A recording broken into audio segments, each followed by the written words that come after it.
Uhud, insanlar üzerinden öğrenildi. Bu video bir savaş anlatımı değil. Bu video strateji anlatmaz. Bu video harita çizmez. Bu video hata saymaz. Bu video Uhud'un insanlara ne yaptığını anlatır. Çünkü Uhud'da olan biten yalnızca iki ordunun karşılaşması değildi. Uhud, insanların taşıyabileceklerinden fazlasını omuzladıkları anda ne olduğunu gösteren bir eşikti. Bu videoda ordular yok. Bu videoda manevralar yok. Bu videoda kazananlar ve kaybedenler de yok. Bu videoda insanlar var. Bir emri taşıyamayanlar var. Bir bedeli sessizce üstlenenler var. Bir kaybı inkar etmeden kabul edenler var. Ve bu yüzden bu video şu soruyla ilerleyecek. Uhud'u kim kazandı değil. Uhud'u insanlar nasıl taşıdı? Liderlik yükü Hazreti Muhammed. Uhud'u anlamak için önce liderliğin değişen yüzünü anlamak gerekir. Çünkü zaferden sonra lider olmakla yenilgiden sonra lider olmak aynı şey değildir. Bedir'den sonra Medine'de oluşan hava doğal olarak bir özgüven havasıydı. Bu kibir değildi ama henüz sınanmamış bir güvendi. Uhud öncesinde yapılan istişare tam da bu ortamda gerçekleşti.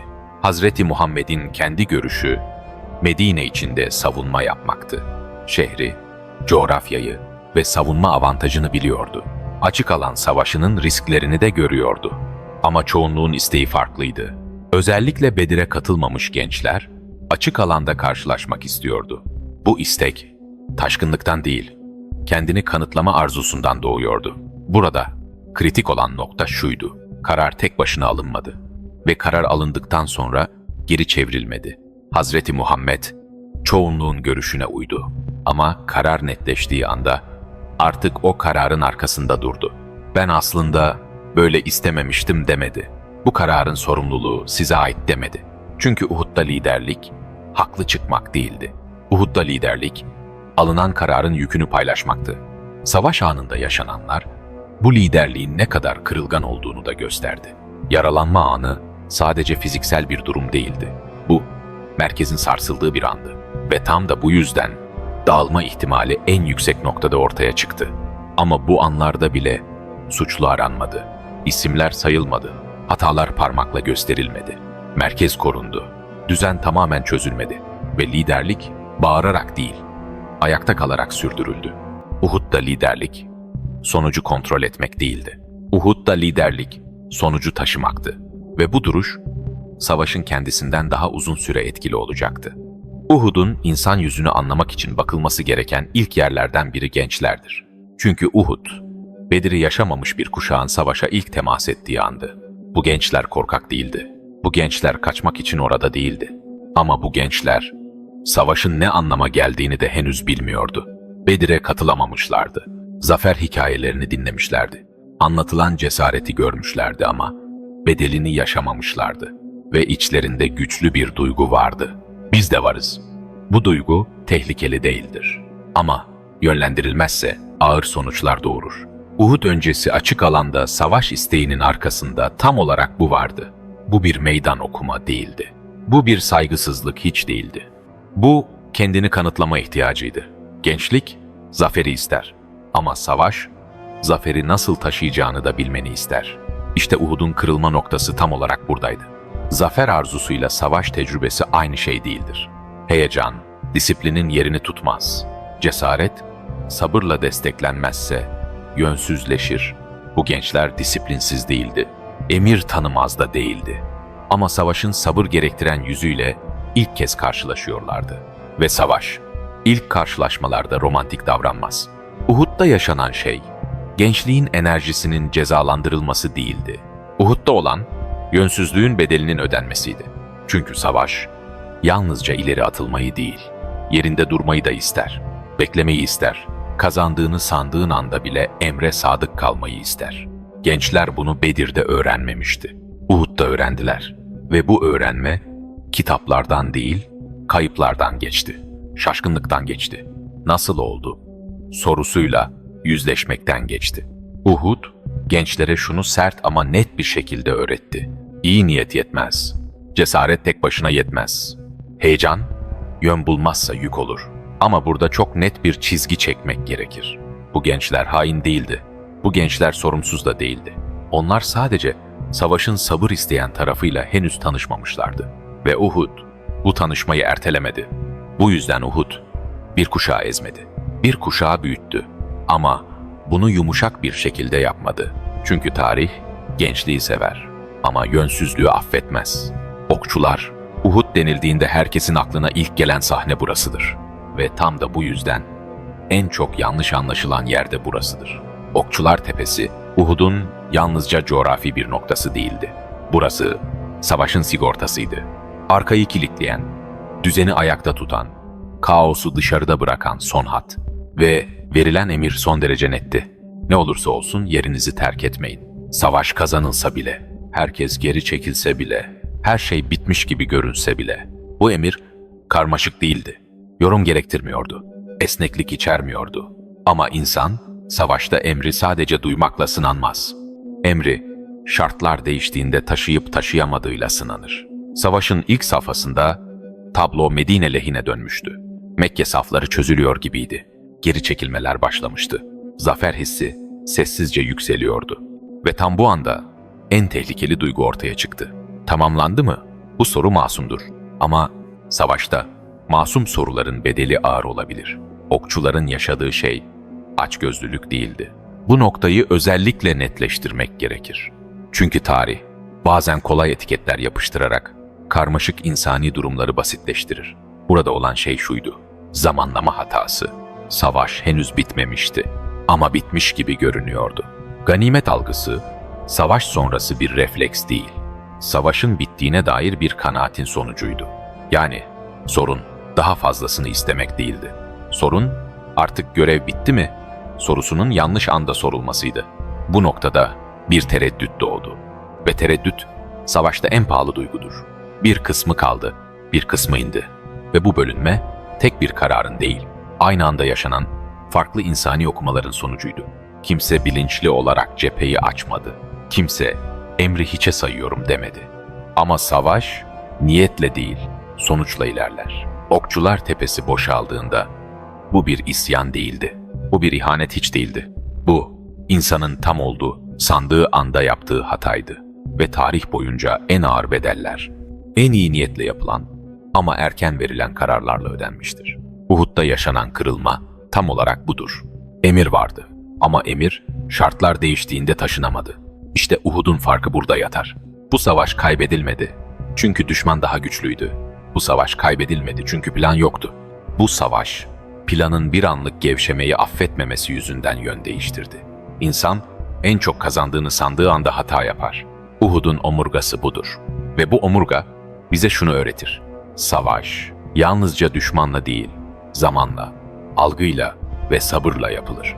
Bir anlık bitti hissi, bir toplumun kaderini tersine çevirebilir. Kayıplar, Hamza ve boşluğun ayrılığı, Uhud'un en ağır anı, en gürültülü anı değildir. En derin yara, çığlıklarla değil, sessizlikle açılır. Hazreti Hamza'nın kaybı, Uhud'un dönüm noktası değildir. Ama Uhud'un ruhunu en çok değiştiren andır.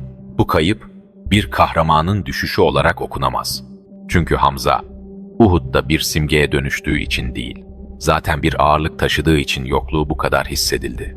Hamza, saflarda yalnızca bir savaşçı değildi. O, geri adım ihtimalinin silindiği bir referans noktasıydı. Onun varlığı, konuşmadan cesaret üretiyordu. Onun duruşu, saflara buradayız duygusu yayıyordu. Ve Uhud'da bu ağırlık bir anda kayboldu. Bu kayıp yaşandığında savaş bitmedi. Ama safların içindeki denge değişti. Burada çok önemli bir ayrım yapmak gerekir. Moral çöküşü yaşandı ama kaçış olmadı. Uhud'da insanlar dağılıp gitmedi. Savaş meydanı terk edilmedi. Ama içeriden bir şey kırıldı. Çünkü bazı kayıplar sayılardan bağımsızdır. Hamza'nın kaybı saflarda bir boşluk yarattı. Bu boşluk fiziksel değildi. Bir kişinin eksilmesi değildi. Bu, bir ağırlık merkezinin kaybolmasıydı. Savaş alanında herkes bunu hissetti. Kimse bağırmadı. Kimse panik içinde sağa sola koşmadı. Ama herkes şunu fark etti: artık hiçbir şey eskisi gibi taşınmayacaktı. Uhud'un acısı burada derinleşir. Çünkü bu yalnızca bir kayıp değil, kayıpla yaşamayı öğrenme anıdır. Savaş sürüyordu. Ama insanların içindeki yük ağırlaşmıştı. Hamza'nın ardından hissedilen şey, öfke patlaması değildi. İntikam çağrısı değildi. Bu sessiz bir ağırlıktı. Bundan sonra nasıl duracağız sorusuydu. Uhud bu noktada çok net bir şey gösterdi. Bazı insanlar savaşırken bazıları savaşın yükünü taşır.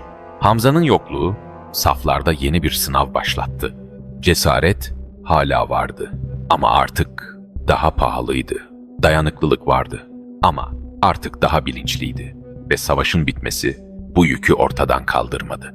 Uhud'da en zor şey kaybetmek değil, kaybı taşıyarak ayakta kalmaktı. Bu yüzden Uhud'un yarası zaferle kapanmadı. Çünkü bu savaş insanlara şunu öğretti: bazı kayıplar telafi edilmez. Ama bazı kayıplar insanı başka bir seviyeye taşır. Hamza'nın ardından kalan boşluk, Uhud'un en sessiz ama en kalıcı derslerinden biri oldu. Geri çekilmeyenler, Uhud'da her şey karıştığında asıl soru şuydu: kim hala orada? Çünkü savaşların kaderi herkesin hücum ettiği anlarda değil, herkesin geri çekildiği anlarda belirlenir. Uhud'un en kritik anı, Okçular Tepesi'nden sonra yaşanan o karmaşaydı. Arkadan saldırı başlamıştı. Saflar yer yer çözülmüştü. İletişim kopmuştu. Bilgi kirliliği vardı. Kim, nerede, ne oluyor? Hiçbir şey net değildi. Bu noktada savaş artık planların değil, insan reflekslerinin alanına girmişti. Ve tam burada Uhud'un karakteri ortaya çıktı. Bazıları geri çekildi. Bu bir kaçış değildi. Bu anlık bir yönsüzlüktü. Ama herkes gitmedi. Bazıları kaldı. Kalanlar bir zafer kazanacaklarını düşündükleri için kalmadı. Kalanlar durumun iyiye gideceğine inandıkları için de kalmadı. Onlar gitmeyi düşünmeyenler değildi. Onlar gitmeye karar vermeyenlerdi. Bu çok ince ama çok önemli bir farktır. Çünkü Uhud'da kalanlar kahramanlık yapmaya çalışmadı. Kimse öne çıkmak istemedi. Kimse ben buradayım diye bağırmadı.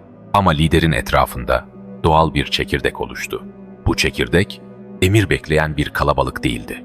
Bu dağılmıyoruz diyen bir bilinçti. Burada çok net bir şey yaşandı. Panik oldu ama çözülme olmadı. Kaos vardı ama boşluk oluşmadı. Uhud'u bozgun yapan şey herkesin kaçması olurdu. Ama Uhud'da bu olmadı. Çünkü savaş kaybedilirken bile tam bir kopuş yaşanmadı. Bu çekirdek savaşın tamamen felakete dönüşmesini engelledi. Liderlik zinciri zorlandı ama kopmadı. İnsanlar şaşkındı ama başıboş değildi. Bu askeri bir başarı değildir ama bir insan başarısıdır. Uhud'da kalanlar savaşı kurtarmadı ama daha kötüsünü engelledi. Bu çok kritik bir farktır. Çünkü tarih bazen kazananları değil, dağılmayanları yazar. Uhud'da kalan bu çekirdek şunu gösterdi: bir savaş kaybedilebilir. Ama bir toplum aynı anda hem kaybedip hem dağılmak zorunda değildir. Uhud'un en sessiz gücü işte bu insanlardı. Onlar sayesinde Uhud bir yok oluş hikayesi olmadı. Onlar sayesinde Uhud bir utanç anlatısına dönüşmedi. Onlar sayesinde Uhud öğretici bir kırılma olarak kaldı. Ve bu çekirdek bir sonraki dönemin temelini attı. Çünkü Uhud'dan sonra sorulan soru şuydu: kim kaldı? Ve bu sorunun cevabı Uhud'u bir yenilgiden bir derse dönüştürdü. Uhud'u yalnızca yapılan bir hatayla açıklamak, hikayenin yarısını eksik bırakır.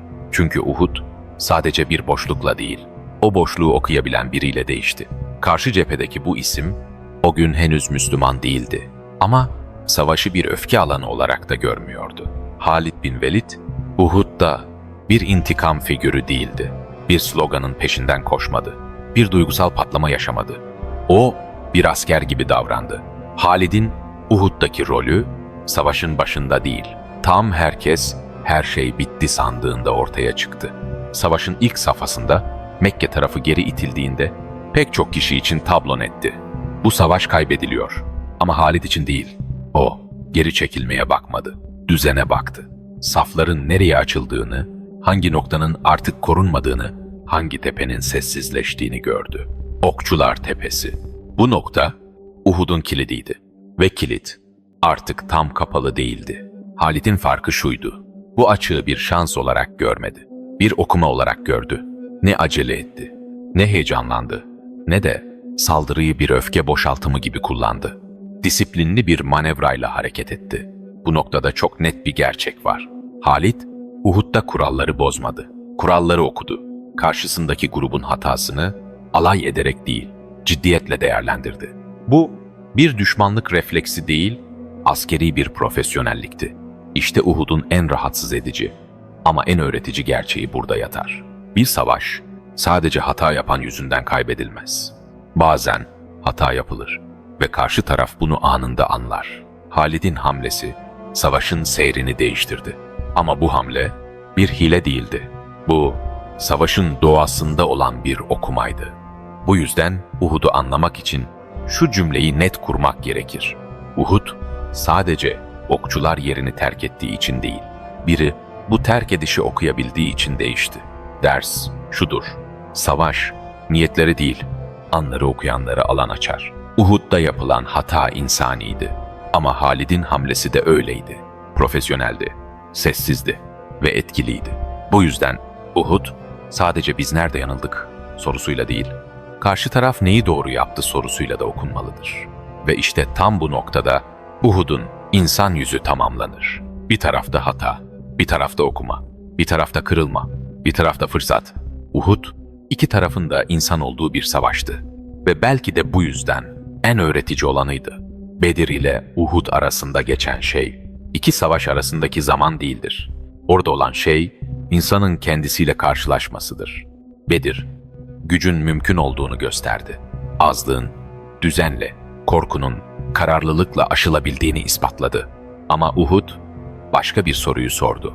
Bu gücü taşıyabilir misin? Çünkü güç kazanmak bir anlık başarıdır. Gücü taşımak ise uzun bir sınavdır. Bedir'de insanlar, yapabiliriz dedi. Uhud'da ise her zaman doğru yapamayabiliriz gerçeğiyle yüzleşti. İşte bu yüzden Uhud bir yenilgi hikayesi değildir. Uhud, zaferden sonra hala insan kalabilmenin ne kadar zor olduğunu anlatır. Burada hatalar vardı, tereddütler vardı, ağır bedeller vardı. Ama inkar yoktu, bahane yoktu, dağılma yoktu. Bedir gücü öğretti. Uhud ise o gücün altında ezilme ihtimalini ve tarih asıl dersleri tam da bu aralıkta yazdı. Son cümle şudur: Uhud bir savaşın değil, zaferle sınanan insanların hikayesidir. Ve bu insanlar bir sonraki sınava artık aynı insanlar olarak girmeyecekti.